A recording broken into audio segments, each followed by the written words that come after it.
بسم اللہ الرحمن الرحیم۔ السلام علیکم ورحمۃ اللہ وبرکاتہ۔ عابد راجہ چینل کی طرف سے آج میں اپنے دوستوں کو رسول اللہ صلی اللہ علیہ وآلہ وسلم کا ایک فرمان سناؤں گا۔ آپ دوستوں نے اس پر ضرور عمل کرنا ہے۔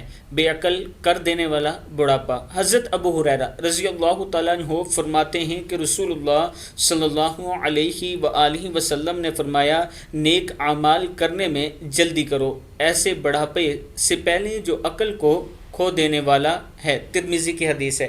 یعنی جب انسان بوڑھا ہو جاتا ہے تب وہ جلدی سے نیک اعمال نہیں کر سکتا، اس کا عقل کم ہو جاتا ہے۔ عقل کم سے مراد کہ وہ ذہنی طور پر اتنا توانا اور چست نہیں رہتا، وہ جلدی سے کوئی نیک عمل نہیں کر سکتا۔ اس لیے اپنی جوانی میں نیک عمل کر لو تاکہ آخرت کے لیے خزانہ اکٹھا ہو سکے۔ میں اپنے دوستوں سے گزارش کروں گا کہ آپ دوستوں نے اس ویڈیو کو آگے ضرور شیئر کرنا ہے تاکہ دوسروں تک پہنچ سکے، اور نیکی کے کاموں میں دیر نہ کیا کریں، جب بھی موقع ملے ضرور نیکی کر دیا کریں۔ السلام علیکم ورحمۃ اللہ وبرکاتہ۔